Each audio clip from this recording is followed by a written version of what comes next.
எல்லா புகழும் இறைவனுக்கே. அல்லாவின் சாந்தியும் சமாதானமும் ஒன்று குறித்த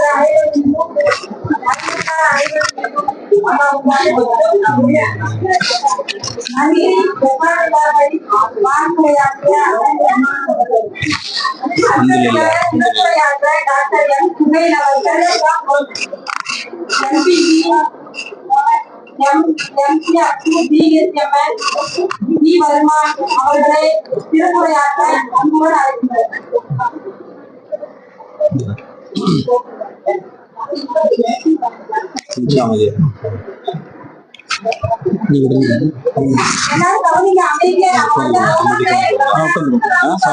இல்ல உட்கார மாட்டாங்க.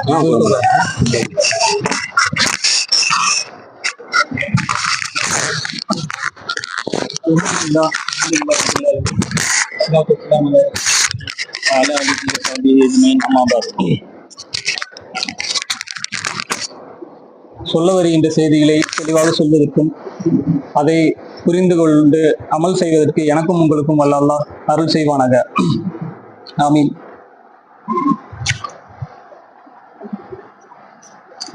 அன்பிக்கினியவர்களே, ஒரு இனிய மாலை பொழுதிலே ரமலானே வருக என்ற ஒரு நிகழ்ச்சியில நம்ம அமர்ந்திருக்கோம். ரமலான் இன்னும் ஓரிரு தினங்கள்ல நம்மளை நோக்கி வந்துடும். மோஸ்ட்லி நாளைக்கு நோன்பு இருக்கிறதுக்கான வாய்ப்புகள் அதிகமா இருக்கு.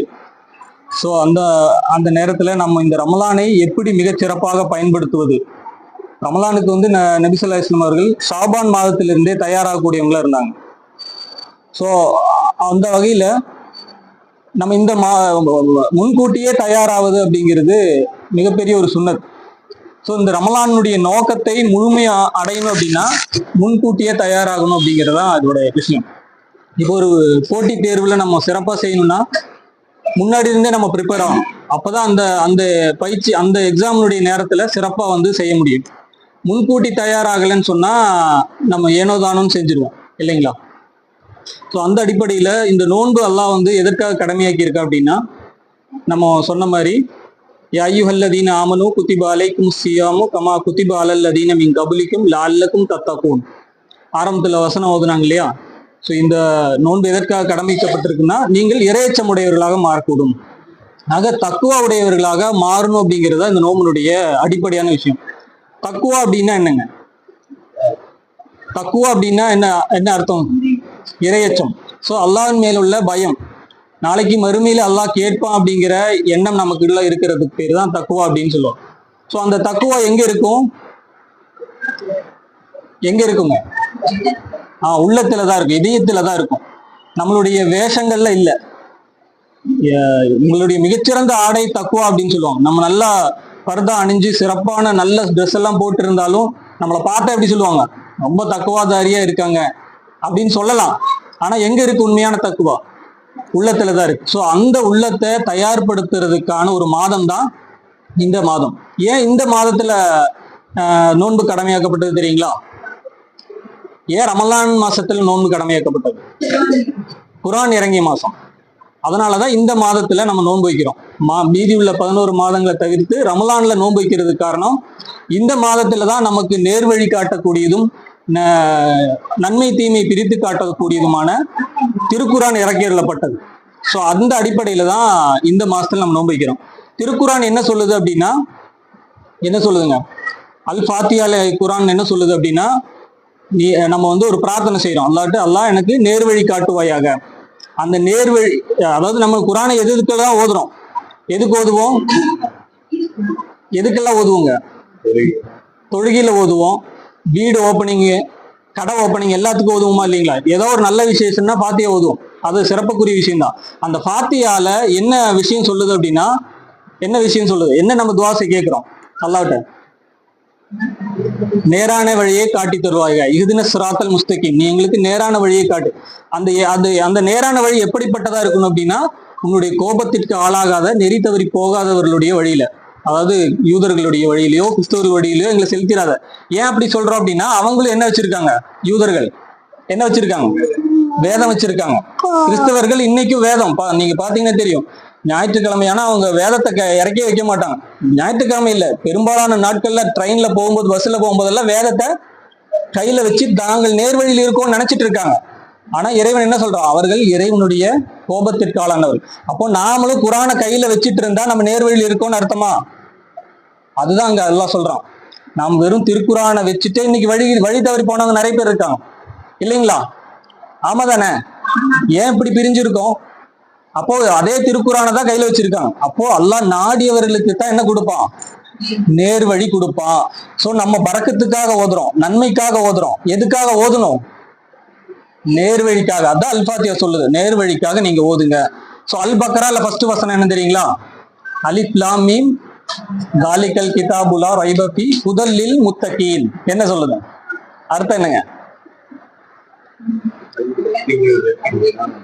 இது இறைவேதம், இதில் யாதொரு சந்தேகம் இல்லை. யாருக்கா சந்தேகம் இருக்கா இங்க? இல்ல. அல்லாஹ் இருந்து வந்த வேதம் தான், நம்ம சந்தேகம் இல்ல. ஆனா இது யாருக்கு நேர்வழி காட்டும் சொல்றாங்க? இறையச்சம் உடையவர்களுக்கு இது நேர்வழி காட்டும். மற்றவங்கள நீ குரான் ஓதிட்டு இருந்தா நேர்வழி கிடைக்காது. அப்போ அந்த இறையச்சம் தக்குவா நம்ம கிட்ட வர்றதுக்கான ஒரு மாசம் தான் இந்த ரமலான் மாசம். சோ இந்த ரமலான் மாசத்தை நீங்க எந்த அளவுக்கு பயன்படுத்தி உங்களுடைய உள்ளத்துல அந்த தக்குவா உள்ள வந்துச்சோ அப்பதான் இந்த குரான்ல இருந்து நேர்வழி கிடைக்கும். சரிங்களா? சோ அப்பதான் இந்த குரான்ல இருந்து நேர்வழி கிடைக்கும். அப்போ அந்த அடிப்படையில நம்ம இந்த நோன்பை வந்து பயன்படுத்தணும். தக்குவா அடையிறதுக்கான ஒரு மார்க்கமாக நம்மளை வந்து பயன்படுத்தணும்.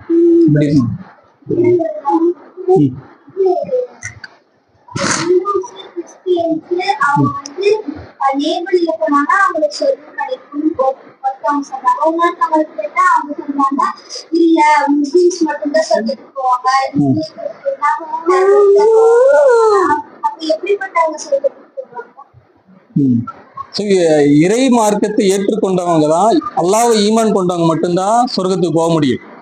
அவர்கள் வந்து இணை வைக்காம, அதாவது இறைவனை மட்டுமே சொல்லி இணை வைக்காம இருந்தா அது அவங்களுக்கு தான் தெரியும் அவங்க எந்த அளவுக்கு அதுல செயல்பட்டாங்க. நம்ம வந்து இந்த இறைவனை ஈமான் கொண்டு நற்செயல் செஞ்சா மட்டும்தான். இப்போ அன்னை தெரசா இருக்காங்க, அவங்க நிறைய நற்செயல் செஞ்சாங்க இல்லையா? ஆனா அது எந்த அடிப்படையில ஏற்றுக்கொள்ளப்படும்ங்கிறது தெரியாது. நம்ம அல்லாஹ்வுக்காகன்னு சொல்லி ஈமான் கொண்டு நற்செயல் செஞ்சா மட்டும்தான் என்ன ஆகும்? அது கிடைக்கும். சோ அதுக்காக நம்ம துவா செய்யணும் எல்லாருக்காகவும். சோ நடுநிலையா நிறைய பேர் இருக்காங்க, அவங்களுக்கு எல்லாம் நம்ம என்ன பண்ணோம்? துவா செய்யணும். சரிங்களா? சோ அப்பதான் அவங்களுக்கு அந்த நேர்வழி வந்து கிடைக்கும். அது வேண்டாம்.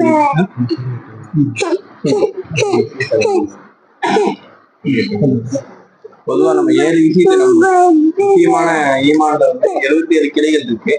இந்த 77 கிளைகளும் ஹதீஸ்ல வந்து இருக்கு. முதல் 7 விஷயம் இருக்கு, ரொம்ப முக்கியமானது.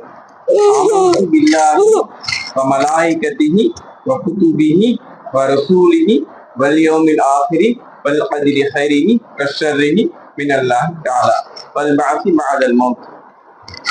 முதலாவது அல்லாஹ் நம்பணும். ஆமன்து பில்லாஹி வ மலாயிகத்திஹி, மலக்குமார்கள் நம்பணும். வகுத்துபிஹி, 4 வேதங்கள் அல்லாஹ் இருக்கின்றான், அந்த 4 வேதங்களையும் நம்பணும். ரசூலிஹி, ரசூல்மார்கள் அல்லாஹ் தஆலா இறைத்தூதலாக அல்லாஹ் அனுப்பியிருக்கான், ரசூல்மார்கள் இருக்கிறாங்க அப்படிங்கிறத நம்பணும்.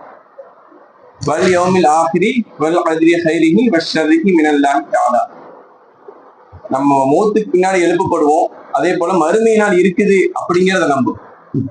வல் பஅஸி பஅதல் மௌத், மௌத்துக்கு பின்னாடி நம்மளே அல்லாஹ் எழுப்புவான் அப்படிங்கிற அந்த விஷயத்த நம்ம, இதை நம்பாதவங்க முஸ்லீம் ஆக மாட்டாங்க. இதை நம்பாதவங்க யாருமே முஸ்லீம் ஆக மாட்டாங்க. இதை நம்பதாதான் அவங்க சொர்க்கம் போவாங்க. இதை நம்பல. இதுல 7 விஷயம் இருக்குது. இந்த 7 விஷயத்துல ஒரு விஷயத்த நம்பல அவரு. அப்ப அவர் எங்க போக மாட்டாருங்க? சொர்க்கத்துக்கு போக மாட்டாரு.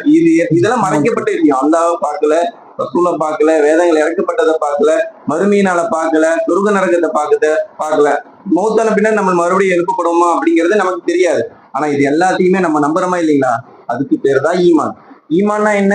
பார்க்காத விஷயத்த ஒரு ரசூல்லா சொன்னாங்க அப்படிங்கிற அந்த அடிப்படையில மட்டும் நம்ம நம்புறோமா இல்லைங்களா? இதுக்கு பேர் தான் ஈமான். இப்போ 2 விஷயம் இருக்கு. ஒண்ணு முஸ்லீம், ஒண்ணு முக்மீன். அல்லாஹ் தஆலா குர்ஆன்ல வந்து வனுனஸ்ஸிலுல் மினல் குர்ஆனி மா ஹுவ ஷிஃபாஉன் வ ரஹ்மத்துல் லில் முஃமினீன், முன்னாடி சொன்னாரு, இந்த குர்ஆன் இருக்கே உங்களுக்கு ஷிஃபாவை கொடுக்கும், இது இருக்கே உங்களுடைய பரிபூர்ணமான ஷிஃபாவை ஆக்கி தரும் இந்த குர்ஆன் அப்படின்னு சொல்றான் அல்லாஹ். இந்த குர்ஆன் யாருக்கு? முக்மீன்களுக்கு ஷிஃபாவை ஆக்கி தரும். நம்ம முஸ்லீமா முக்மீனுங்களா? முஸ்லீமுக்கும் முக்மீனுக்கு என்ன வித்தியாசம்? முஸ்லீம்னா யாரு, முக்மீனா யாரு? யாரெல்லாம் பேரளவுல அல்லாஹ் ரசூல் நம்புறாரு, ஆனா அல்லாஹ் ரசூல் படி நடக்கல, இவரெல்லாம் முஸ்லீம். அல்லாஹ் ரசூல் ஹதீஸ் சுன்னா இத செயல்படுத்துறாரு, இவர் முஸ்லீம். ஒருத்தர் பாவத்தை செய்யாம இருக்கிறார், இது பேர் தக்குவா.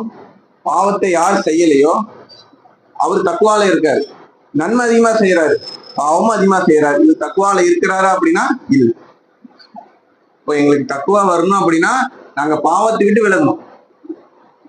உதாரணம் சொல்லுவாங்க, ஒரு பானை இருக்குது, இந்த பானையில தண்ணி ஊத்தணும், இந்த தண்ணி ஊத்துனா பானை நம்பிடும். சரி, அந்த பானை ஓட்டையா இருக்குது, குடம் நிறைய தண்ணி ஊத்தினாலும் நம்புமா? நம்ம உள்ளமும் அதே போலதான். உள்ளத்துல ஓட்டை அப்படிங்கிற அந்த பாவம் இருந்துச்சுன்னா என்னுடைய உள்ளம் நம்பாது, உள்ளம் பிரகாசம் அடையாது அமல்களை கொண்டு. எப்போ எங்களுடைய உள்ளத்துல பாவம் ஒரு சொட்டு கூட இல்லையோ, நாங்க கொஞ்சம் கொஞ்சமா தான் அமல் செய்யறோம், பரலான விஷயத்தை மட்டும் செய்யறோம், எங்களால முடிஞ்சதை செய்யறோம். பெரிய பெரிய அமல் செய்யல, அச்சு செய்யல, மத்த பெரிய பெரிய காரியங்கள் செய்யல. ஆனா அல்லாஹ் ஒரு நாள் இல்ல ஒரு நாள் எங்களோட உள்ளத்தை எப்படி பண்ணிடுவான்? பிரகாசம் அடைய செஞ்சுவான். இதுதான் பிரகாசம் அப்படின்னு நபி ஸல்லல்லாஹு அலைஹி வஸல்லம் இருக்கு. டாக்டர் சாப் சொன்ன மாதிரி எங்களுக்கு தக்குவா வரணும் அப்படின்னா இந்த விஷயத்தை நம்பணும். பொண்ணு கேட்ட மாதிரி இந்த விஷயத்தை நம்பினாதான் என்னங்க அவர் சொர்க்கம் செல்வார். அதான் டவுட் கேளுங்க. சரி, இன்ஷால்லா. ஸோ தக்குவா வந்து உமர் இல்லாம அதிகமா மக்கள்கிட்ட தக்குவா எப்படி உணர்ந்திருக்காங்க அப்படின்னு கேள்வி கேட்டே இருப்பாங்க. ஸோ அந்த அடிப்படையில் பிலால் ரலியல்லாஹு கேட்குறாங்க தக்குவான்னா என்ன அப்படின்னு. அப்போ பிலால் ரலியல்லாஹு என்ன சொல்றாங்கன்னா, நீங்க முட்கள் நிறைந்த ஒரு பாதையில போயிருக்கீங்களான்னு கேட்குறாங்க. அப்போ உமர் ரலியல்லாஹு வந்து சொல்றாரு, ஆமா, எப்படி போவோம்? ஆடைகள் எல்லாம் ஒதுக்கி பிடிச்சி எதுலையுமே அந்த முட்கள்ல மாட்டாம நம்ம போவோம். ஸோ அதுக்கு பேர் தான் தக்குவா அப்படின்னு சொல்லி சொன்னாங்க. அதாவது என்ன அப்படின்னா, இந்த முட்கள் நிறைந்த பாதை தான் இந்த வாழ்க்கை. அதுல நிறைய கேடுகட்ட விஷயங்கள் இருக்கும், பொய், பொறாமை, அது போன்ற நிறைய கெட்ட விஷயங்கள்ல நம்ம சிக்காம போகணும். அதுக்கு பேர் தான் என்னங்க தக்குவா அப்படின்னு சொல்லி விளக்கம் கொடுப்பாங்க. ஸோ அந்த அடிப்படையில நம்ம இந்த லைஃப்ல எந்த அளவுக்கு அதை வந்து நம்ம பேணி நடக்கிறோம் அப்படிங்கிறத நம்ம புரிஞ்சுக்கிறதுல தான் தக்குவா அப்படிங்கும். ஸோ இந்த மாசத்துல நம்ம அதிகமா சண்டையிட மாட்டோம், சத்தமிட்டு பேச மாட்டோம், பொய் சொல்ல மாட்டோம். ஸோ இந்த குணங்கள் நம்ம கிட்ட கொண்டு வர, அந்த குணங்கள் நம்ம கிட்ட வந்தா மட்டும்தான் தக்குவா வந்து நம்ம உள்ளத்துல வரும். ஸோ அது வந்தா மட்டும்தான் குர்ஆனுடைய நேர்வழி அப்படிங்கிறது நமக்கு கிடைக்கும். இல்லை நாம வந்து நம்ம ஹஜ்ஜுக்கு போகும்போது பொதுவாக என்ன சொல்லுவோம், ஹஜ்ஜுக்கு போகும்போது நம்ம என்ன செய்வோம் இல்லைங்களா, உறவினர் வீட்டுக்கெல்லாம் போவோம். எதுக்கு போவோம்? யாராவது பேசாம இருந்தாலோ ஏதாவது கோபம் வெறுப்புகள் இருந்தாலோ என்ன பண்ணிடுவோம், மன்னிச்சுக்குங்க நாங்க ஹஜ்ஜுக்கு போறோம் அப்படின்னு சொல்லி மன்னிப்பு கேட்கணும். அப்படி மன்னிப்பு கேட்டு போனாதான் என்ன ஆகும், ஹஜ்ஜு நிறைவேறும். இன்னைக்கு கேட்கிறோமா? கேட்கிறோம். மன்னிக்கலைனாலும் போயிட்டு வந்துடும். ஆனா அது ஏற்றுக்கொள்ளப்படுமான்னா சந்தேகத்துக்குரியதா. அல்லாஹ் வந்து அதாங்க, இறைவனுக்கு செய்ய வேண்டிய கடமைகள்ல குறை வச்சா என்ன பண்ணலாம், அல்லாஹ் வந்து மன்னிச்சிருவான். நீங்க தொழுகல, இடையில ஒரு நோன்பு விட்டீங்க, இதுக்கெல்லாம் அல்லாஹ் வந்து நினைச்சா என்ன பண்ணிடுவான், மன்னிப்பு கொடுத்துருவான். ஆனா நீங்க மனிதர்களுக்கு செய்ய வேண்டிய விஷயத்துல பிரச்சனையில இருக்கும் அப்படின்னா அதை வந்து அவங்க மன்னிக்காம அல்லாஹ் மன்னிக்க மாட்டான். நீங்க ஒரு கடன் வச்சிருக்கீங்க, அதை அல்லாஹ் மன்னிக்க மாட்டான். ஸோ அந்த கடனோட நோன்பு வச்சுட்டு பலன் இருக்கா? இல்லை. ஸோ இன்னொரு மனிதர் மேல வெறுப்பு இருக்கு உங்கள்கிட்ட, ஒரு சிலரை பார்த்தா உங்களுக்கு கோபம் வருது. ஸோ இந்த மாதிரியான உணர்வுகளோட நீங்க நோன்பு வச்சா என்ன ஆகும், இதெல்லாம் நெகட்டிவ் ஃபீலிங். இந்த நெகட்டிவ் ஃபீலிங்ஸ் நம்ம கிட்ட இருக்கக்கூடாது. ஸோ நம்ம முன்னாடி கிளாஸ்ல சொன்னாங்க இல்லையா, நமக்கு 2 நிவாரணங்களை அல்லாஹ் விட்டுட்டு போறேன்னு சொன்னாங்க. ஒண்ணு குர்ஆன், இன்னொன்னு தேன். ஸோ இந்த 2 விஷயங்களை நீங்க பற்றி பிடிச்சிட்டீங்கன்னு சொன்னா ஆரோக்கியம் கிடைக்கும் அப்படின்னு சொன்னாங்க. இன்னைக்கு நம்ம கிட்ட என்ன இருக்கு, தேனும் இருக்கு, குர்ஆனும் இருக்கு இல்லையா. ஆனா குர்ஆனை நம்ம எந்த அளவுக்கு படிக்கிறோம் அப்படிங்கிறது ஒண்ணு. குர்ஆன் வந்து தூய வடிவில் இருக்கு, ஆனா தேனு தூய வடிவில் இருக்காங்கிறது தெரியாது இல்லையா, கலப்படமான தேன்கள் தான் கிடைக்குது. ஸோ இது வந்து உடல் ரீதியான ஆரோக்கியத்துக்கு ரொம்ப முக்கியம். எதுங்க? தேன். ஸோ என்ன சித்த வைத்தியத்தில் சொல்லுவாங்க, உடலுக்கு ஆரோக்கியத்திற்கு அடிப்படை விஷயங்கள் 2 தான். என்னென்னங்க? நோய்கள் ஏற்படுறதுக்கு காரணம் 2 விஷயம் தான் அடிப்படை. ஒண்ணு மலச்சிக்கல், இன்னொன்னு மனச்சிக்கல். ஸோ இது 2 நீங்க சரி பண்ணிட்டீங்கன்னா நல்ல ஒரு நோய் இல்லாத வாழ்க்கையில இருக்கலாம்னு சொல்லுவாங்க. அப்போ இது பாருங்க, நபி ஸல்லல்லாஹு அலைஹி வஸல்லம் சொன்ன 2 நிவாரணங்களும் இதையும் கம்பேர் பண்ணி பார்த்தா உடல் ரீதியான பிரச்சனைகளுக்கு தேன் மருந்து, உள்ளம் ரீதியான பிரச்சனைகளுக்கு குரான் மருந்து. ஆனா இந்த உள்ளம் ரீதியான பிரச்சனைகளை நம்ம அணுகிறதே இல்லை. உடலுக்கு காய்ச்சல்னா நம்ம போய் உடனே ஏதோ ஒரு சிகிச்சை எடுத்துக்கிறோம். ஒரு தலைவலி ஏதோ ஒரு பிரச்சனைனா உடல் ட்ரீட்மெண்ட் பண்ணிக்கிறோம். ஆனா மன ரீதியான பிரச்சனைகளுக்கு நம்ம ட்ரீட்மெண்ட் எடுக்கிறோமா? இல்லை. ஆனா அது பெரிய வியாதியா சொல்லப்படுது. இன்னைக்கு அதிகமான நோய்களுக்கு காரணம் என்ன தெரியுங்களா? இந்த நெகட்டிவான விஷயங்கள் தான். நீங்க இன்னைக்கு கேன்சர் வர்றதுக்கான காரணம் என்ன தெரியுங்களா? என்னங்க? பொறாமை. யாருக்கிட்ட பொறாமை ஜாஸ்தி இருக்கோ கேன்சர் வருங்க. யார்கிட்ட கோபம் அதிகமா இருக்கு, ஸோ இந்த மாதிரி நெகட்டிவ் குணங்கள். ஸ்ட்ரெஸ்ல யார் அதிகமா இருக்காங்க? ஸோ உங்களுடைய ஸ்ட்ரெஸ் ஹார்மோன் சொல்லுவாங்க இல்லையா? ஸ்ட்ரெஸ்னா ஒருத்தர் மேல கோபமா இருக்கிறது, இல்லை மன அமைதி இல்லாம இருக்கிற சூழ்நிலையில உங்க உடம்புல ஸ்ட்ரெஸ் ஹார்மோன் சுரக்கும். கார்டிசோன் அப்படிங்கிற ஹார்மோன் சுரக்கும். இந்த ஹார்மோன் சுரந்துச்சுன்னு சொன்னா அது நம்ம பிளட்ல இருந்து அது இல்லாம போறதுக்கு 6 மணி நேரம் ஆகுமா. அந்த ஸ்ட்ரெஸ் ஹார்மோன் இருக்கிற சமயத்துல நீங்க எதை சாப்பிட்டாலும் என்ன ஆகாது? ஜீரணம் முழுமையா ஆகாது. அது எனர்ஜியா மாறாது. அப்போ நீங்க அந்த டைம்ல சாப்பிடும்போது என்ன ஆகும்? நீங்க ஸ்ட்ரெஸ்ஸா இருக்கும்போது என்ன பண்ணக்கூடாது? சமைக்கவே கூடாதாமா. அது உங்க வீட்டுல உள்ள எல்லாருக்கும் அந்த அந்த கெட்ட ஃபீலிங் பரவும், நோய் பரவும். ஸோ அந்த அடிப்படையில நீங்க எந்த அளவுக்கு மன சுத்தமா மனம் ஹாப்பியா இருக்கும்போது நீங்க சமைக்கிறீங்க. நீங்க சாப்பிடும்போது குறிப்பா ஹாப்பியா இருக்கும்போது சாப்பிடணும். நீங்க ஒருத்தர் திட்டிக்கிட்டே ஒரு தண்ணி எடுத்து குடிக்கிறீங்கன்னா அந்த தண்ணி ஃபுல்லா நெகட்டிவான விஷயம் தான் இருக்குமாமா. ஸோ பிஸ்மில்லா சொல்லி அல்லாஹ்வுக்கு நன்றி சொல்லி அந்த ஃபுட்டுக்கு நன்றி சொல்லி நீங்க சாப்பிட்டீங்கன்னு சொன்னா அது எனர்ஜியா மாறும். புரியுதுங்களா? ஸோ ஒரு உணவை சாப்பிடும்போது நம்மளுடைய மனநிலையே இந்த அளவுக்கு பாதிக்கும் போது இந்த ரமலான் நம்ம கிட்ட ஏற்படுத்துற மாற்றம் என்னன்னா, இந்த மன அமைதி உங்ககிட்ட வரணும். அது வராம இந்த நோன்புல நீங்க எவ்வளவுதான் நோன்பு இருந்தாலும் பலன் இல்லை. ஒரு ஹதீஸ் தான் எனக்கு நினைவுக்கு வரும். என்ன ஹதீஸுங்க? ஒரு நபி ஸல்லல்லாஹு அலைஹி வஸல்லம் சொல்றாங்க, பல பேருக்கு சிலருக்கு பசி பட்டினியை தவிர இந்த நோன்புல எதுவும் கிடைப்பதில்லை. ஒரு சிலருக்கு கண் விழித்து இருந்ததை தவிர, இரவு முழுவதும் கண் விழித்திருந்ததை தவிர வேற எதுவும் அவர்களுக்கு கிடைப்பதில்லை. நம்ம இந்த லிஸ்ட்ல இருக்கமான்னு யோசிக்கணும். புரியுதுங்களா? நிறைய பேருக்கு வெறும் பசி பட்டினி தான் கிடைக்குதாமா, நோன்புடைய பலன் அவங்களுக்கு கிடைக்கலங்கிறாங்க. அதே மாதிரி நிறைய பேருக்கு இரவுல கண் விழிச்சிருந்தாங்க, அந்த பலன் தான் கிடைச்சதே தவிர அதற்கான யதார்த்தமான பலன் கிடைக்கல. அப்போ நம்மளுடைய நோன்பு இதே மாதிரி இருக்கா? இந்த ரமலான் மாசம் பயிற்சி முடிஞ்சதுக்கு அப்புறமும் என்னுடைய ரமலான் மாதம் முன்னாடி இருந்த நானும் ரமலானுக்கு பின்னாடி உள்ள நானும் ஒன்னாவே இருந்தோம் அப்படின்னு சொன்னா என்ன அர்த்தம்? இந்த பயிற்சி நம்ம எடுக்கல அப்படின்னு அர்த்தம்.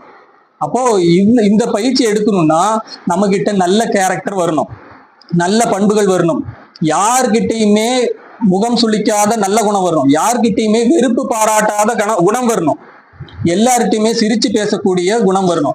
ஒரு நபி ஸல்லல்லாஹு அலைஹி வஸல்லம் அவர்கள் ஒரு ஹதீஸ்ல கேள்விப்பட்டிருக்கோம், ஒரு நபித்தோழர் ஒரு சொர்க்கவாசி இப்போ வருவாருன்னு சொல்லி நபி ஸல்லல்லாஹு அலைஹி சொல்றாங்க. அப்போ ஒரு மனிதர் வர்றாரு, தொழுகிறாரு, போறாரு. மறுபடியும் அடுத்த நாள் சொல்றாரு, இப்போ ஒரு சொர்க்கவாசி வருவாரு பாருங்க அப்படின்னு. இப்போ 3 நாள் சொல்லும் போதும் அதே நபர் தான் வர்றாரு. ஒரு சஹாபிக்கு இன்ட்ரெஸ்ட் ஆயிடுச்சு, இவர் அப்படி என்னதான் செய்யறாருன்னு நம்ம தெரிஞ்சுக்கிட்டா என்ன பண்ணலாம், நாமளும் சொர்க்கவாசி ஆயிடலாம்னு சொல்லி அவர் கூட போய் 3 நாள் தங்கி இருக்காரு. நான் உங்க கூட இருக்கிறேன்னு சொல்லி அவர் பாக்குறாரு, எதுவுமே வித்தியாசமா செய்யல. அவர்கிட்டே கேட்கிறாரு, நபி ஸல்லல்லாஹு அலைஹி வஸல்லம் உங்களை பத்தி இப்படி சொன்னாரு, நீங்க சொர்க்கவாசின்னு சொன்னாரு, அது ஏன் அப்படின்னு கேட்கும்போது அவர் சொல்றது என்னன்னா, நான் இரவுல படுக்கும் போகும்போது யார் மேலையும் எந்த விதமான நெகட்டிவான விஷயங்களை வச்சுக்க மாட்டேன். எல்லாரையுமே மன்னிச்சு மறந்துடுவேன். ஒரு புதிய நபரை சந்திக்கும் போது எப்படி நம்ம சந்திப்போம்? சிரிச்ச முகத்தோட வரவேற்று, அவங்க எப்படி இருப்பாங்க, அவங்களுடைய கேரக்டர் எதுவுமே நமக்கு தெரியாது இல்லையா? ஆனா நம்ம சிரிச்ச முகத்தோட சந்திப்போம். அந்த மாதிரி அடுத்த நாள் சந்திப்பார் எல்லாரையும். நம்ம எப்படி சந்திக்கிறோம்? ஒரு சிலர், இவர் அன்னைக்கு அப்படி பேசினவர், இவர் அன்னைக்கு அப்படி செஞ்சவர், அன்னைக்கு செஞ்ச தப்புக்கு இன்னைக்கு பதில் சொல்லனா நான் பேசவே மாட்டேன் இல்லைங்களா? நிறைய சொந்தக்காரங்க கூட நம்மளுடைய உறவுகளை முறிச்சு பேசாம இருந்துட்டு நம்ம நோன்பு வைக்கிறோம், நாம சாப்பிடாம இருக்கோம் அப்படிங்கிறதுல அர்த்தம் இல்லை. சௌம் அப்படிங்கிற வார்த்தையோட மீனிங் என்ன தெரியுங்களா? சௌம் அப்படிங்கிறது நோன்பு. என்ன அர்த்தங்க? தவிர்ந்து இருத்தல், தடுத்து வைத்தல். ஸோ இந்த நோன்புல சில விஷயங்களை நம்ம தடுத்து வச்சுக்கணும். எப்படி உணவை தடுத்து வச்சுக்கிற மாதிரி நம்ம நிறைய விஷயங்கள்ல இருந்து நம்ம இதெல்லாம் மறந்துடணும். பழைய பகைகள் எல்லாத்தையும் மறந்து சேர ஆரம்பிக்கணும். அவர்கள் செய்த சின்ன நற்செயலுக்காகவாவது நன்றி உணர்வோடு இருக்குன்னு சொல்லுவாங்க. அதாவது நம்ம பேரண்ட்ஸு கிட்ட இப்ப பேசாம இருப்போம், ஏன்னா அவங்க ஒரு நிகழ்ச்சியில அவங்க செஞ்சது சரியில்லை. பேரண்ட்ஸு கூட பேசாம இருக்காங்க இல்லையா? இருக்காங்க தானே? சொந்த ரத்த பந்த சகோதரர் கூட பேசாம இருக்காங்க. அவர்களுடைய துவாக்கள் எல்லாம் ஒரு ஜானுக்கு மேல போகாதுன்னு ஹதீஸ் இருக்கு. சரிங்களா? அப்போ நம்ம என்ன பண்ணணும்னா அதை வந்து மறந்துட்டு சின்ன வயசுல அவங்க செஞ்ச நல்லதை நினைச்சு பாருங்க. அவங்க சின்ன வயசுல நம்மளை எப்படி பார்த்தாங்க, ஸோ அந்த ஒரு நல்லதுக்காகவாவது நீங்க என்ன பண்ணணும், அவங்க கூட பேச்சு தொடரணும், அவங்க கூட நன்றி உணர்வோட நடந்துக்கணும். அவங்க அன்னைக்கு நமக்கு ஹெல்ப் பண்ணாம இருந்திருந்தா நம்மளோட லைஃப் எப்படி மாறி இருக்கும். இன்னைக்கு நம்ம மாமா கூட பேசாம இருப்போம், ஆனா அவர் சின்ன வயசுல நமக்கு செஞ்ச உதவிகளை நினைச்சு பாருங்க. அந்த ஒரு விஷயத்துக்காகவாவது என்ன பண்ணணும், நம்ம பேசணும் அப்படின்னு சொல்லலாம். இது மக்கா வெற்றியின் போது நபி ஸல்லல்லாஹு அலைஹி வஸல்லம் அந்த மக்கா வெற்றியுடைய சம்பவம் போகும்போது ஒரு சஹாபி வந்து இது வந்து மக்கால இருக்க யாருக்குமே சீக்கிரட்டா போறாங்க, இந்த செய்தி யாருக்கும் சொல்லக்கூடாது மக்கால இருக்கவங்களுக்கு. ஆனா ஒரு சஹாபி சொல்லிடுறாங்க. எவ்வளவு மிகப்பெரிய துரோகம் இல்லையா? ஆனா அவரை மன்னிச்சு விட்டுறாங்க. ஏன் தெரியுமா? அவர் பத்ரு போர்ல பங்காற்றியவர். ஏன்னா பத்ரு போர்ல பங்காற்றியது சாதாரண விஷயம் இல்ல, பெரிய படையோட சிறிய படையா அவ்வளவு ஈமான் உறுதியோட போராடின போராட்டம் அது. அதுல நமக்கு உதவி பண்ணவர் இப்ப ஒரு தவறு செஞ்சுட்டாரு, மன்னிச்சு விட்டாரு. அதுக்கு பெரிய ராஜ துரோகம் சொல்லுவாங்க. ஒரு படையோடைய சீக்கிரட்டா அங்க கொண்டு இப்ப சொல்லக்கூடாது இல்லையா? ஆனா இந்த மாதிரி தான் நம்மளுடைய விஷயங்கள்ல மன்னிக்கவும் மறக்கவும் தெரிஞ்சாதான் இந்த நோன்பு என்ன பண்ணும், நமக்கு நல்ல பலனை வந்து கொடுக்கும். சரிங்களா? ஸோ நம்மளுடைய நோன்பு பலனை கொடுக்கணும் அப்படின்னு சொன்னா நம்மளுடைய உணவு பழக்கங்கள், உணவை தடுக்கிற மாதிரி இந்த ரமலான் மூலமா நிறைய கெட்ட விஷயங்களை மறந்து மன்னிச்சு வாழக்கூடிய ஒரு பண்பு நம்ம கிட்ட வரணும். யாருமே நல்லவங்க கிடையாது, யாருமே 100% நபி ஸல்லல்லாஹு அலைஹி வஸல்லம் மாதிரி இருக்க மாட்டாங்க. எல்லார்கிட்டையும் தவறுகள் இருக்கும், இது இயற்கை. ஆனா அதை மறந்து மன்னித்து மறுபடியும் நம்ம உறவை பேணிக்கிறோம் இல்லையா, அதுதான் இறைவன் வந்து விரும்பக்கூடியவனா இருக்கான். சரிங்களா? ஸோ அந்த அடிப்படையில நம்ம இந்த நோன்பை வந்து பயன்படுத்தணும். இன்னும் ஒரு சில விஷயங்களை நோன்போட ஒட்டி ஆரோக்கியம் சம்பந்தமா தான் நம்ம அதிகமா இதுல பேசிட்டு இருக்கோம் இல்லைங்களா? ஸோ அது சம்பந்தமா ஒரு சில விஷயங்களோட நான் சீக்கிரமா முடிச்சிடுறேன்.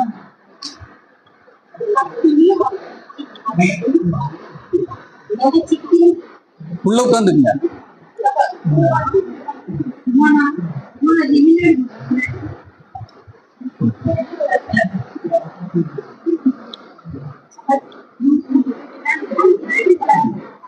அல்ஹம்துலில்லாஹ். மருத்துவம் சம்பந்தமா நம்ம அப்துல் ரஹ்மான் பாயே வந்து நிறைய சொல்லிட்டாரு இல்லைங்களா? ரொம்ப சிறப்பா நிறைய விஷயங்களை சொன்னாரு. அதாவது அவரு இன்னும் டைம் வேணும்னு கேட்டாரு. சரிங்களா? அதாவது என்ன, குழந்தை பெற்றெடுத்த தாய் வந்து மார்பகத்துல பால் நிறைய சுரந்து இருக்கும். ஆனா குழந்தை தூங்கிட்டே இருக்கும்போது என்ன நினைக்கும், எப்படா குழந்தை எழுக்கும் எந்திரிக்கும் பால் கொடுத்து முடிக்கலான்னு. அந்த மாதிரி நிறைய தகவல்களை வந்து நமக்கு அப்துல் ரஹ்மான் பாய் கொடுத்தாரு, இன்னும் கொடுக்கறது. இந்த மாதிரி கொடுக்கக்கூடிய நபர்கள் வந்து நமக்கு கிடைச்சதே பெரிய விஷயம். ஸோ நம்ம அது ஃப்ரீயா கிடைக்கக்கூடிய நாலேஜை வந்து உதாசீனப்படுத்திடக்கூடாது. அது முடிஞ்ச அளவுக்கு வாழ்க்கையில பயன்படுத்துறதுக்கு முயற்சி செய்யணும். ஸோ அவர் மேக்சிமம் சொல்லிட்டாரு, ஒரு சில விஷயங்களை மட்டும் நான் சொல்லிடுறேன். இந்த நோன்புல நம்ம செய்யக்கூடிய தவறுகள் என்ன அப்படின்னு பாத்தீங்கன்னா, இந்த உணவை தடுத்திருக்கும் இல்லையா, இந்த உணவை நோன்பு மூலமாக நீங்க ஆரோக்கியமாகலான்னு ஹதீஸ் இருக்கு. சரிங்களா? ஆனா இந்த நோன்புல நம்ம இந்த ஹதீஸ் அடிப்படையில், நான் ஒரு ஹதீஸ் சொன்னேன் இல்லையா, இந்த நோன்பு நிறைய பேருக்கு பாழாய் போறதுக்கு ஒரு உதாரணம் என்ன அப்படின்னா, நோன்புல நம்ம எப்படி சாப்பிட்றோம் அப்படின்னா குறித்த நேரத்துக்கு சாப்பிட்றோம் இல்லைங்களா? அந்த பழக்கத்தை நம்ம கொண்டு வந்துட்டோம்னு சொன்னா ஆரோக்கியமும் சேர்ந்து வரும். நம்ம உணவை வந்து தடுத்து இருக்கணும். அப்போ இந்த ரமலான் மாசத்துல நம்மளுடைய உணவு தேவைகள் கம்மியாகுதா அதிகமாகுதா? ஜாஸ்தி ஆகுதுன்னா அப்போ அல்லாஹ் சொன்ன விஷயத்துல இருந்து நம்ம என்ன ஆயிட்டு இருக்கோம், உணவு திருவிழாவா மாறிட்டு இருக்கு இல்லைங்களா? தடுத்து வைக்க சொன்னா நம்ம என்ன பண்றோம், கொஞ்ச நேரம் தவிர்த்து இருந்து மறுபடியும், அதாவது என்ன சொல்லுவாங்கன்னா, அதாவது எப்படி சொல்றாங்கன்னா, பசங்க ஸ்கூல்ல அமைதியா இருக்கு சொன்னா அமைதியா இருப்பாங்க. கோவம் வரும், சில பேர் சண்டை போட்டுக்குவாங்க, ஆனா அமைதியா இருப்பாங்க. அவங்க மனசுல என்ன இருக்கு தெரியுங்களா, வெளியே வா அப்புறம் பாத்துக்கிறேன். அந்த மாதிரி நான் காலையில இருந்து அமைதியா நோன்பு இருக்கேன், இஃப்தார் முடிச்சுட்டு பாத்துக்கலாம். அந்த மாதிரி அப்படியே நான் சாப்பாடை பார்த்தா சாப்பிட மாட்டோம் காலையில இருந்து சாயந்தரம் வரைக்கும். இஃப்தாருக்கு அப்புறம் அவருடைய முகமே வேற இல்லைங்களா? இந்த வடிவேல் சொல்லுவார் இல்லையா, காலையில ஒரு முகம் சாயந்தரம் ஒரு முகம் மாதிரி, அது வேற வாயி இது வேற வாயி அப்படிங்கிற மாதிரி. ஸோ நம்ம வந்து இப்படி நோன்பு இருந்துட்டு பிரயோஜனம் இல்லை.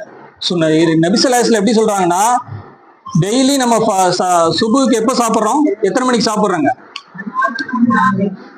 4 மணி 3 மணி எந்திரிச்சு சாப்பிட்றோம் இல்லைங்களா? ஸோ இந்த பழக்கம் ஒரு மாசம் நம்ம பழகிட்டு ரமலான் நோன்பு பெருநாள் அன்னைக்கு காலையில எத்தனை மணிக்கு சாப்பிடுவோம்?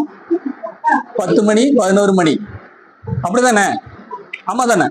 சோ நோன்பு பலன் இல்லாம போயிடும். நான் அந்த சொன்னேன் இல்லைங்களா, நிறைய பேருக்கு நோன்பு பலன். ஏன்னா ஒரு மாசம் நீங்க ட்ரைனிங் எடுத்தது 3 மணி 4 மணிக்கு சாப்பிட்டு பழகுன நீங்க எத்தனை மணிக்கு சாப்பிடுறீங்க அடுத்த நாள்? அதனாலதான் சட்டமே இருக்கு, ரம்ஜான் பெருநாளுக்கு நீங்க வரும்போது சாப்பிடாம வந்தா அந்த தொழுகை ஏற்றுக்கொள்ளப்படாது. சோ ஃபஜ்ர் முடிச்ச உடனே அதனாலதான் பேரிச்சம்பழம் வச்சிருப்பாங்க பள்ளிவாசல்ல. ஏன்னா நீங்க வெறும் வயிற்றோட நீங்க பெருநாள் திடலுக்கு போயிடக்கூடாது.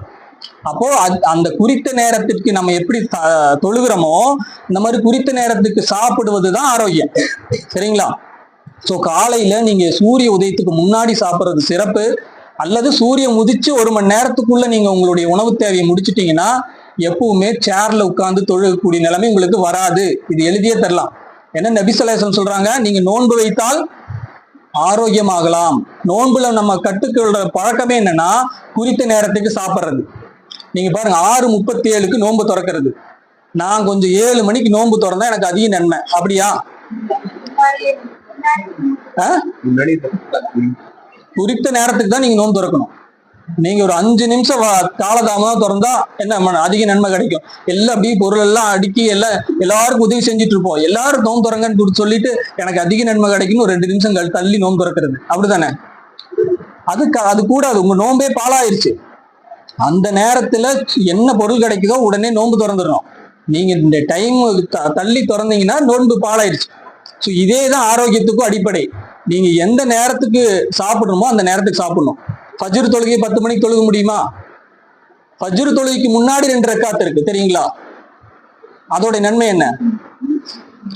நபி ஸல்லல்லாஹு அலைஹி வஸல்லம் சொல்லியிருக்காங்க, இந்த பூமியில் உள்ள எல்லா பொருட்களை விட சிறந்தது எது? ஃபஜ்ர் ஃபர்லு தொழுகைக்கு முன்னாடி உள்ள சுன்னத் 2 ரக்காத்துக்கு. அதை எப்ப தொழுகணும்? 7 மணிக்கு எந்திரிச்சு தொழுகிறதா. ஃபஜ்ர் வக்துக்கு முன்னாடி தொழுதா மட்டும்தான் அந்த நன்மை கிடைக்கும். பாங்கு அதாவது இக்காமத்து கொடுத்து தக்பீர் கட்டினதுக்கு அப்புறம் நீங்க அதை தொழுது பிரயோஜனம் இல்லை. புரியுதுங்களா?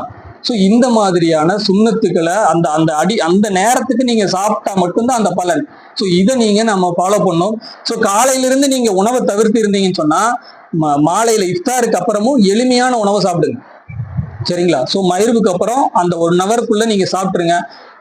அந்த மயிர்பு தொழுகைக்கான பாங்கு சொல்லி மயிர்பு தொழுகைக்குள்ளேயே ஒரு 10 நிமிஷம் 1/4 மணி நேரம் பூந்து விளையாடிடுறோம். அதுவும் பண்ணக்கூடாது. கொஞ்சமா சாப்பிடுங்க, எளிமையான உணவு சாப்பிடுங்க, பழங்களை சாப்பிடுங்க, இயற்கை உணவுகளை சாப்பிடுங்க. நபி ஸல்லல்லாஹு அலைஹி வஸல்லம் காய்ந்த உணவுகளை மட்டும்தான் யூஸ் பண்ணாரு. பேரிச்சம்பழம், அத்திப்பழம், இது போன்ற விஷயங்கள்ல தான் நோன்பு திறந்தாரு. இல்லைன்னா தண்ணி. ஸோ ஒரு சில பழங்கள் சாப்பிடலாம். இந்த அளவுக்கு கூட நிறுத்திக்கிட்டீங்கன்னா நீங்க ஆரோக்கியமாகலாம். அதே சமயம் சஹர் டைம்ல நீங்க என்ன பண்ணலாம்? பரக்கத்தா சாப்பிடலாம். சரிங்களா? சோ இந்த அடிப்படையில நீங்க போனீங்கன்னா குடிச்சுக்கலாம் அளவா. அதான் சொல்றேன், எல்லாம் அந்த அளவோட தான். நம்ம அதான் இவ்வளவு நேரம் என்ன அடக்கி வச்சுட்டீங்க, நான் பூந்து விளையாடுவேன்னு சொல்லி விளையாடக்கூடாது. அதான் சொல்றேன். இன்னொரு ஹதீஸ் இருக்குங்க. நபி ஸல்லல்லாஹு அலைஹி வஸல்லம் சொல்றாங்க, அதாவது இப்னு அப்பாஸ் ரலியல்லாஹு அன்ஹு அவர்கள் சொல்றாங்க, இப்னு அப்பாஸ் ரலியல்லாஹு அன்ஹு நிறைய பேருக்கு உணவு கொடுப்பான். யாராவது அழைச்சிட்டு ஏழைகளுக்கு உணவளிக்கக்கூடிய ஒரு பழகு. அப்போ அபூ ஹுரைரா ஒரு மிஸ்கின், ஒரு ஏழையான ஒருத்தர், அவர் இன்னொருத்தரை கூட்டிட்டு வராரு. அவர் வீட்டுல விருந்து உண்றாரு. விருந்து சாப்பிட்டோன்னே இப்னு அப்பாஸ் ரலியல்லாஹு அன்ஹு சொல்றாங்க, இனிமே இவரை கூப்பிட்டு வராதீங்க. என்ன? அபூ ஹுரைரா ஒரே ஆச்சரியம், என்னது உணவு கொடுக்கறது எவ்வளவு ஒரு சிறப்பான விஷயம், யாரா இப்படி சொல்லுவாங்களா? ஆனா அவர் ஏன் சொன்னார் அப்படின்னா, இவர் ரொம்ப அதிகமா சாப்பிட்றாரு. நபி ஸல்லல்லாஹு அலைஹி வஸல்லம் சொல்ல நான் கேட்டிருக்கேன், யார் 7 குடல் அளவுக்கு சாப்பிட்றாங்களோ அது நரகவாசியுடைய குணமாக நபி ஸல்லல்லாஹு அலைஹி வஸல்லம் சொல்லியிருக்காங்க. அப்போ இன்னைக்கு பாக்குறோம் இல்லையா, பரோட்டா கோடு போட்டு சாப்பிடுவோம் இல்லையா, கோடை அழிச்சு மறுபடியும் சாப்பிட்ற அளவுக்கு இந்த சிறுகுடல், டியோடினம், ஜெஜூனம், இலியம் சொல்லுவாங்க. அப்புறம் ஏறுகுடல், டிரான்ஸ்வர்ஸ் காலன், இறங்கு குடல், 7 குடல் இருக்கு நம்ம உடம்புல. சிறுகுடல்ல 3 பாகம், பெருகுடல்ல 4 பாகம் இருக்கு. இந்த 7 குடல் அளவுக்கு சாப்பிட்றாங்க. வயிறுங்கிறது சின்ன உறுப்பு தான், சரிங்களா? ஆனா அதையும் தாண்டி 7 குடல் அளவுக்கு சாப்பிட்டா அது யாருடைய குணம்? சரிங்களா? அந்த குணம் இருந்துச்சுன்னு சொன்னா இந்த மலச்சிக்கல் கண்டிப்பா வரும். மலச்சிக்கல் யாருக்கு இருக்கோ அவங்களுக்கு கோபம் வரும். சின்ன சின்ன விஷயங்களுக்கெல்லாம் எரிச்சல் ஆவாங்க. மன அமைதிங்கிறது இருக்காது. ஸோ இந்த விஷயங்கள்ல இருந்து நம்ம தவிர்ந்து இருக்கிறதுக்கு தான் உணவை நம்ம தவிர்த்து இருக்கிறோம். ஸோ இந்த உணவை தவிர்த்து இருக்கிறது மூலமா மனசு பக்குவப்படணும். அந்த மனசு பக்குவப்பட்டு இந்த நோன்பை வச்சா மட்டும்தான் என்ன ஆகும், நமக்கு இந்த நோன்பு முழுமையான பலனை கொடுக்கும். நம்மளுடைய கேரக்டர் என்ன ஆகுங்க, சுத்தமானதாக சிறப்புடையதாக மாறும். அந்த தக்குவா அப்படிங்கிறது நம்ம உள்ளத்துல வந்து உட்காரும். இல்லைன்னா இந்த நோன்பும் எப்பவும் போல ஒரு நோன்பாக வந்து போயிட்டே இருக்கும். நம்ம கிட்ட எந்த சீர்திருத்தமும் வந்திருக்காது. ஸோ இந்த நோன்பை நம்ம எந்த அளவுக்கு சிறப்பா பயன்படுத்துறோம் அப்படிங்கிறத நம்ம யோசிக்கணும். இன்னொன்னு, நம்ம உண்ணுங்கள் பருகுங்கள், நீங்கள் வீண் விரயம் செய்யாதீர்கள். வீண் விரயம் செய்யாதீர்கள் என்ன அர்த்தம், வேஸ்ட் பண்ணக்கூடாது, எக்ஸ்ட்ரா வச்சு சாப்பிடக்கூடாது, அப்படிதானே? இன்னொன்னு, நீங்க அதிகப்படியா சாப்பிட்றதும் வீண் விரயம் தான். உங்களுக்கு போதும்னு மனம் வந்தோன்னு நிறுத்தணும். அது போக 3 பங்கா சொன்னாங்க இல்லையா, 3 பங்கா நம்ம பிரிச்சு சாப்பிட கத்துக்கணும். அந்த பழக்கத்தை கொண்டு வர்றதுக்காகவாவது இந்த நோன்பை நம்ம வந்து என்ன செய்யணும், பயன்படுத்திக்கணும். அப்படி நம்மளுடைய உணவு பழக்கத்தை ஏற்படுத்தணும் அப்படின்னு சொன்னா நம்மளுடைய நிறைய கேரக்டர் வந்து சரியாகும். நம்மள்கிட்ட நல்ல பண்புகள் வரும், மன்னிக்கக்கூடிய பண்புகள் வரும், எல்லாரையுமே மன்னிச்சு மறந்து ஏற்றுக்கொள்ளக்கூடிய ஒரு பரந்த மனப்பான்மை நமக்கு இந்த ரமலான்ல வரும். அப்படி வந்துச்சுன்னு சொன்னா அதுதான் இந்த நோன்புல நம்ம ஏற்படுத்த வேண்டிய பெரிய விஷயமே. என்கிட்ட நிறைய பேஷண்ட்ஸ் உடைய வரலாறு சொல்ல முடியும், அனுபவங்கள் சொல்ல முடியும். நிறைய பேருக்கு கேன்சர் வந்தவங்க, ஒரு அம்மா வந்தாங்க, அவங்களுடைய குடும்ப இதுதான் நான் கேட்பேன். கேட்டா அவங்க சின்ன மருமகனாலதான் அவங்களுக்கு அந்த பிரச்சனை வந்தது. சின்ன மருமக வந்து அவங்க பையன்கிட்ட அவங்கள பத்தி போட்டு விட்டாங்க. சின்ன சின்ன விஷயங்களை, ஃபேமிலியில ஒரு சில பார்சியாலிட்டி பாக்குறது, அது இது ஏற்றத்தாழ்வுலாம் சின்ன பையன் அவங்க மகன்கிட்ட நல்ல பேர் எடுத்திருந்தாங்க. அவங்க மகன்கிட்ட இருந்த இமேஜை இந்த அம்மா என்ன பண்ணிட்டாங்க, குலைச்சிட்டாங்க. அதனால என்னாச்சுன்னா அவங்களுக்கு கேன்சர் வந்தது. அதை வந்து அந்த அம்மானால தாங்கிக்க முடியல. ஸோ ஒரு குற்றம் குறைய நம்ம என்ன பண்ணணும், இப்ப இது யார் மேல தப்பு, மருமக மேலையா மாமியார் மேலையா? மாமியார் மேல, மருமக மேல, 2 பேர் மேலேயும் தப்பு இருக்கு. நம்ம மனசை வந்து நம்ம ஹாப்பியா வச்சுக்கணும். அவங்க செஞ்ச சின்ன சின்ன விஷயங்களை நம்ம எப்படி சொல்லணும்னு இருக்கு. நபி ஸல்லல்லாஹு அலைஹி வஸல்லம் என்ன சொல்றாங்க, மற்றவங்க குறைய என்ன பண்ணணும், மறைக்கத்தான் சொல்லியிருக்காங்க. நீங்க அது நான் பெரிய ஆள் ஆகணுங்கிறதுக்காக என்ன பண்ணிடக்கூடாது, எல்லாத்தையும் பகிரங்கப்படுத்தக்கூடாது. அது அந்த அம்மானால தாங்க முடியல. அந்த அதிர்ச்சினால அதை யோசிச்சு யோசிச்சு யோசிச்சு அவங்களுக்கு மிகப்பெரிய வியாதியில கொண்டு வந்து விட்டுருச்சு. அதுக்கப்புறம் நல்லானாங்க, மறுபடியும் வீக் ஆனாங்க. ஏன்னு சொல்லி அவங்க கைகால் வராம படுத்த படுக்கையானாங்க. எங்கிட்ட தான் வந்தாங்க. ஆப்ரேஷன் சொன்னதுனால ஆப்ரேஷன் எல்லாம் பண்ண வேணாம்னு சொல்லி நம்ம கிட்ட ட்ரீட்மெண்ட் வந்தாங்க. சிகிச்சை கொடுத்து நான் படுத்த படுக்கையா இருந்து கை கால் வராம ஸ்ட்ரோக் வரைக்கும் இருந்தது. எந்திரிச்சு நடமாட ஆரம்பிச்சதுக்கு அப்புறம் திடீர்னு மறுபடியும் ஒரு நாள் உடம்பு சரியில்லை. என்னன்னு விசாரிச்சப்போ மறுபடியும் அந்த சின்ன மருமக வீட்டுக்கு பார்க்க வந்துட்டு போயிட்டாங்க. புரியுதுங்களா? அப்போ சிலரை நம்ம எதிர்கொள்ள தெரியல. நம்ம வீட்டுல இருக்கவங்க தான் நமக்கு நோயாளி ஆக்குறாங்க. நிறைய மருமகளுடைய நோய்களுக்கு மாமியார் தான் காரணமா இருக்காங்க, நிறைய மாமியாருடைய நோய்களுக்கு மருமகள் தான் காரணமா இருக்காங்க. அப்போ இந்த மனப்போராட்டத்தான பயிற்சி தான் இந்த நோன்பு. அதை நம்ம எடுக்காம இன்னும் நம்ம வந்து மற்றவங்க மேல பொறாமையும் வெறுப்பும் இதெல்லாம் காமிச்சிட்டு இருந்தோம்னு சொன்னா இந்த நோன்பு நமக்கு எந்த பலனையும் கொடுக்காது. ஆக இந்த அடிப்படையில நம்ம நோன்பை நீங்க உணவை ரொம்ப தவிர்த்து பாருங்க, உங்ககிட்ட நல்ல கேரக்டர் வரும். இன்னொன்னு, உங்களுடைய சிந்தனை செய்யக்கூடிய நேரம் அதிகரிக்கும். அதுக்குதான் இந்த நோன்பே. நீங்க உங்களுக்குன்னு ஒரு பர்பஸ் இருக்கும் இந்த லைஃப்ல, உங்களுக்குன்னு ஒரு சின்ன திறமை இருக்கும். அந்த திறமையை உலகத்துல இருக்கவங்களுக்கு நீங்க கொடுக்கணும். அதுதான் நம்மளுடைய நோக்கம். நம்மகிட்ட ஒரு நல்ல எடுத்து சொல்லக்கூடிய பண்பு இருக்கா, அதை நீங்க பயன்படுத்துங்க. இந்த மார்க்கம் மேலங்கிறதுக்காக பயன்படுத்துங்க. அதுதான் இந்த நம்ம படைக்கப்பட்டதனுடைய நோக்கம். அந்த நோக்கம் கண்டுபிடிக்கணும்னா நீங்க அமைதியா சிந்தனை செய்யணும். இன்னைக்கு எத்தனை பேர் சிந்தனை செய்யறோம்? நபி குர்ஆன்ல பாருங்க, நிறைய இடத்துல நீங்க சிந்தனை செய்யுங்கன்னு வரும். நம்ம சிந்திக்கிறதே இல்லை. அமைதியா உட்கார்ந்து சிந்தனை செய்யறதுக்கு தான் சாப்பிடாம இருக்கோம். சாப்பிடாம இருக்கும்போது நேரம் நமக்கு அதிகமா கிடைக்கணும். இன்னைக்கு சமையல்லையே அதிக நேரம் தொலைக்கிறதும் தவறு. எப்பவும் போல உணவை இது பண்ணுங்க. உங்களுடைய செலவுகள், உணவுக்கான செலவுகள் ரமலான்ல குறைஞ்சிருக்குன்னு சொன்னா நீங்க உண்மையான ரமலான்ல இருக்கீங்கன்னு அர்த்தம். ஆனா நீங்க இது வந்து உணவு திருவிழாவா சிறப்பா செஞ்சு சாப்பிடணும்னு நினைக்கிறது தவறான விஷயம். இன்னொரு உதாரணம் சொல்லணும் அப்படின்னா, ஒரு தடவை உமர் ரலியல்லாஹு அவங்க பையன் வீட்டுக்கு வராங்க, அப்துல்லா ரலியல்லாஹு வீட்டுக்கு வர்றாங்க. வீட்டுக்குள்ள ஏறும்போதே வீட்டுல இருந்து வாசனை, மீன் வாசனை. அப்போ எப்படி இவருக்கு மீன் கிடைச்சது அப்படின்னு சொல்லி யோசிச்சு உள்ள வந்து கேட்கும்போது, இல்லை ரொம்ப நாள் ஆசை மீன் சாப்பிடணும், அங்க கிடைக்கிறது கஷ்டம் இல்லையா, அங்க ஆனா சிரமம் பெற்று ரொம்ப நாள் ஆசை, மீன் கொஞ்சம் டேஸ்ட் பண்ணணும்னு ரொம்ப நாள் ஆசைக்காக வீட்டுல வாங்கி சமைச்சிருக்காங்க. அப்போ உமர் ரலியல்லாஹு கோவப்பட்டு வீட்டுல இருந்து வெளியே போறாங்க. ஏன் தெரியுங்களா, உனக்கு உலக ஆசை வந்துருச்சுல்ல அப்படின்னு சொல்லிட்டு போறாங்க. எப்படி நடந்திருக்காங்க பாருங்க. மீன் எப்பவாவது ஒரு தடவை வச்சதுக்கு உமர் ரலியல்லாஹு, அப்போ உலக ஆசை வந்திருக்கு பாருங்க உனக்கு இல்லையா. மீன் வேணுங்கிறதுக்காக பாடுபட்டு அதுக்காக மார்க்கெட் போய் நீ அதுக்காக நிறைய சிரத்தை எடுத்து நீ வீட்டுல இது பண்ணிருக்கு இல்லையா, அப்போ உலக ஆசை உங்களுக்கு வந்துருச்சா அப்படின்னு சொல்லிட்டு போறாங்க. உடனே அவர் என்ன செய்யறாரு தெரியுமா, அந்த வெச்ச குழம்ப அன்னைக்கு அங்க அந்த ஏரியால இருக்க ஏழைகளுக்கு கொடுத்துட்றாரு. அவர் சாப்பிடல, ஆமா எனக்கு இதன் மூலம் உலக ஆசை வந்துருச்சோ அப்படிங்கிற எண்ணம். இன்னைக்கு நம்ம என்ன பண்ணிட்டு இருக்கோம், நம்மளுடைய நோன்புகள்ல விதவிதமா இல்லைங்களா, பாதி பேரிச்சம்பழத்தை கொடுத்தாவது நம்ம நோன்பு துறக்கிறதுக்கு உதவி செய்யணுமே ஒழிய விதவிதமா சமைச்சு நோன்புல எதெல்லாம் சாப்பிடணுமோ அதெல்லாம் சாப்பிட்றோம் இல்லையா. மற்ற நாட்கள்ல சாப்பிடாததும் கூடி நோன்புல டேஸ்ட் பண்ணிடுறோம். ஸோ அது நோன்பு நம்ம எந்த அளவுக்கு பாழாக்குறோம் அப்படிங்கிறது. இன்னொரு முக்கியமான விஷயம் என்னன்னா, சாப்பிட்றதுக்காகவே பல தூரம் போய் சாப்பிடக்கூடிய பழக்கம். ஒரு புதுசா ஒரு வாட்ஸ்அப்ல என்ன வீடியோ வரும், அந்த புதுசா ஒரு ஹோட்டல் வந்திருக்கு அதை பார்த்து சாப்பிட்றது. இன்னைக்கு பஃபே சிஸ்டத்துல நம்ம எல்லாம் சாப்பிட்டு முடிச்சு வயிறு நம்பி இருக்கோம், பக்கத்து பிளேட்ல ஒன்று வித்தியாசமா கலர்ஃபுல்லா இருக்கும், ஐயோ எங்க இருக்கு உடனே போய் அதே ஒன்று டேஸ்ட் பண்ணி பாக்குறது. ஸோ இப்படி சாப்பிட்டுட்டு நம்ம நோன்பு வச்சோம் அப்படின்னு சொல்றதுல என்ன இருக்கு, நிறைய முஸ்லீம் அல்லாதவர்கள் இன்னைக்கு நோன்பு வைக்கிறாங்க. இந்த ஸ்ட்ரோக் பேஷண்ட்ஸ் எல்லாம் இந்த வாதம் வருது இல்லைங்களா, நோன்பு வைக்கிற யாருக்குமே வாதம் வராதுங்க. என் முஸ்லீம் அல்லாத சகோதரர்களுக்குமே நான் நோன்பு வைக்க சொல்லி அவங்க அதுல இருந்து வெளியே வந்திருக்காங்க. ஆஸ்துமா பேஷண்ட், வீசிங் உள்ளவங்களுக்கு 10 நாள் தொடர்ந்து நோன்பு வச்சு நோன்புல அதன் மூலமா அவங்க ஆஸ்துமால இருந்து வெளியே வந்திருக்காங்க. உங்களுடைய பெருங்குடலும் சிறுகுடலும் சுத்தமாயிருச்சுன்னு சொன்னா உங்களுக்கு மூச்சு தொந்தரவு வராது. இதெல்லாம் ஆரோக்கியமான விஷயங்கள். ஸோ இவ்வளவு ஆரோக்கியம் வரக்கூடிய நோன்பை உணவு திருவிழாவாக நம்ம மாத்தி அதை சீர்குலைச்சிட்டு இருக்கோம். ஆக இதெல்லாமே நம்மளுடைய உள்ளத்தையும் கெடுக்கக்கூடிய விஷயங்கள்.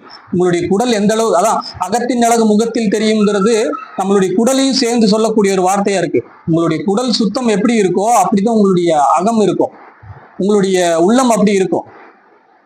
புரியுதுங்களா. ஒருத்தர் 110 வயசு வரைக்கும் ஆரோக்கியமா இருந்து இறந்தவருடைய குடலை ஆராய்ச்சி பண்ணும்போது ஒரு பிறந்த குழந்தையினுடைய மலக்குடல் மாதிரி இருந்துச்சுன்னு சொல்லி ஒரு ரிப்போர்ட் வருது. ஏன் எப்படி இவர் ஆரோக்கியமா இருந்தாருன்னு சொல்லி டாக்டர்ஸ் ஆராய்ச்சி பண்ணும்போது அவருடைய குடல் அவ்வளவு சூப்பரா இருந்துச்சு. அதனால ஒரு பழமொழி இருக்கு, குடல் சுத்தமே உடல் சுத்தம் சொல்லுவாங்க. சரிங்களா. ஸோ சித்த வைத்தியத்துல போனா ஃபர்ஸ்ட் பேதிக்கு மருந்து கொடுப்பாங்க, ஏன்னா குடல் சுத்தமா இருக்கணும். உங்க குடலை சுத்தப்படுத்துறதுக்கான ஒரு பயிற்சியும் கூட தான் இந்த ரமலான். ஆனா அந்த ரமலான்ல நம்ம ரமலான் முடியும் போது நம்மளுடைய வெயிட் கம்மியாகுதா, வெயிட் கூடுதா கம்மியாகுதுங்களா? கம்மியாகுதுன்னா கரெக்டா நோன்பு வச்சிருக்கீங்கன்னு அர்த்தம். கூடுதுன்னு சொன்னா உங்களுடைய தலைகணமும் கூடுதுன்னு அர்த்தம். சரிங்களா. அப்போ அந்த மாதிரியான அதுக்காக வெயிட் கம்மி பண்றதுக்கான ஒரு பயிற்சி கிடையாது நோன்பு. வெயிட் ஈவனா இருக்கும், சிலருக்கு கொஞ்சம் அதிகமாகலாம் கம்மியாகலாம், அது விஷயமே இல்லை. நீங்க எந்த அளவுக்கு மனப்பயிற்சியை எடுத்துக்கிட்டீங்க அப்படிங்கிறது தான் இந்த நோன்பினுடைய மிகச்சிறந்த ஒரு பாடம். இன்ஷால்லாஹ் நேரம் அதிகமாயிருச்சு, ரொம்ப நேரமா நம்ம வந்திருக்கோம். ஸோ இதோட முடிச்சுக்கலாம். உங்களுக்கு ஏதாவது சந்தேகம் இருந்தால் மட்டும் கேளுங்க. இன்னும் மேற்கொண்டு பல வகுப்புகள்ல நிறைய விஷயங்கள் எடுக்கலாம். அல்ஹம்துலில்லாஹ். சஹருக்கு பரக்கத்தான நேரம்னு இருக்கு. நீங்க அல்லாஹ் ஹலாலாக்குனது எல்லாமே சாப்பிடலாம். சரிங்களா. அல்லாஹ் ஹலாலாக்குனது எல்லாமே சாப்பிட்டுக்கலாம். இஃப்தாருக்கு அப்புறம் சூரியன் மறைஞ்சதுக்கு அப்புறம் ஜீரண சக்தி குறைவான நேரம். அந்த சமயத்துல அதுவும் பாருங்க, இஃப்தார் முடிச்சு 1 மணி நேரத்துக்குள்ள சாப்பிட்றதா சிறப்பானது. நீங்க தராவி முடிச்சுட்டு மீதி இருக்கிற வடை போண்டா கஞ்சி எல்லாம் குடிச்சிட்டு படுக்கிறது சஹர் சாப்பிட்றதே இல்லை. இது ரொம்ப ரொம்ப மோசமான விஷயம். சரிங்களா. சஹரை நீங்க பரக்கத்தாக்கிக்கிங்க, இஃப்தாரை சுருக்கிங்க. இதே பழக்கத்தை நீங்க மற்ற நாள் 11 மாசமும் கொண்டு வந்துட்டீங்கன்னா நீங்க எந்த ஹாஸ்பிட்டலுக்கு போக தேவையில்லை, நான் எழுதி தர முடியும். சரிங்களா. ஸோ நான் தினமும் ஃபஜ்ர் தொழுகைக்கு போறதுக்கு முன்னாடியே பழைய சோறு முட்டை சாப்பிட்டுட்டு தான் ஃபஜ்ர் தொழுகைக்கு போறேன். இது ரமலான்ல பழகக்கூடிய பழக்கமா நீங்க ஏற்படுத்திங்க. நம்ம பேஷண்ட்ஸ் கிட்ட 8 மணிக்குள்ள காலை உணவு முடிச்சிங்கன்னு சொன்னா என்ன சொல்லுவாங்க தெரியுமா, இல்லைங்க வீட்டுல எல்லா வேலையும் முடிச்சு 11 மணிக்கு தான் சாப்பிடுவேன். சரிங்க, ரமலான்ல நோன்பு வைப்பீங்களா? ஆமா. எத்தனை மணிக்கு சாப்பிடுவீங்க? 4 மணிக்கு. அப்ப மட்டும் எப்படி சாப்பிட்டீங்க? அல்லாஹ்வுக்காக சாப்பிட்டேன். அப்ப மற்ற நாள்லாம் உங்களுக்காக சாப்பிட்றீங்களா? எப்பவுமே அல்லாஹ்வுக்காக தான் வாழ்ந்தாகணும். நம்மளுடைய சுய இதுன்ட்டு எதுவுமே கிடையாது. நம்மளுடைய சுய வெறுப்புகளை யாருக்கு ஒப்படைச்சிட்டோம்? அதுதான் சுவனத்துக்கு பகரமாக நாம் விலைக்கு வாங்கி கொண்டோம்னு சொல்றோம். என்னுடைய விருப்பத்துக்காக நம்ம இங்க எதையுமே செயல்படக்கூடாது. நான் குழந்தைய பாக்குறேன்னா அது யாருக்காக? அப்படி இருந்தா மட்டும்தான் நீங்க மூமின் ஆக முடியும். அப்பதான் அந்த தக்குவா உங்ககிட்ட வரும். இந்த குர்ஆன்ல இருந்து வரக்கூடிய நேர்வழி உங்ககிட்ட கிடைக்கும் இன்ஷா அல்லாஹ். அந்த மாதிரி நம்மளுடைய உணவு பழக்கத்தை ஏற்படுத்தியும், இஃப்தாருக்கு அப்புறம் நான்வெஜ்ஜை தவிர்த்தீங்க, காலையில நான்வெஜ் சாப்பிடுங்க. இஃப்தாருக்கு அப்புறம் நான்வெஜ்ஜையே அவாய்ட் பண்ணி பாருங்க. உங்களுடைய இந்த ஒரு மாசம் சிறப்பா இருக்கும். ஏன்னா அது ஜீரணத்துக்கான நேரமே கிடையாது. எளிமையான பழங்களை மட்டும் சாப்பிடுங்க. இயற்கையான உணவுகள், பேலன்ஸ் டயட் சொல்லுவாங்க, அதாவது சமைக்காத உணவுகள் எப்பவுமே நம்ம உடம்புல இருக்கிற மாதிரி பாத்துங்க. நீங்க நான்வெஜ் சாப்பிட்றீங்கன்னா அதுக்கு இணையான ஒரு சாலட் இருக்கணும், சமைக்காத உணவுகள் இருக்கணும். இந்த மாதிரி நீங்க பேலன்ஸ் பண்ணிட்டீங்கன்னா எப்பவுமே அது வந்து ஆரோக்கியமாக இருக்கும் இன்ஷா அல்லாஹ். அப்படிப்பட்ட ஒரு நல்ல இந்த ஒரு மாதத்துல ஆரோக்கியத்தையும், உள்ள ஆரோக்கியத்தையும், உடல் ஆரோக்கியத்தையும் பெறக்கூடிய ஒரு மாதமாக இறைவன் எனக்கும் உங்களையும் ஆக்கி அருள்வானாக. ஆமீன். வாஹிதான அல்ஹம்துலில்லாஹி ரப்பில் ஆலமீன். அஸ்ஸலாம்.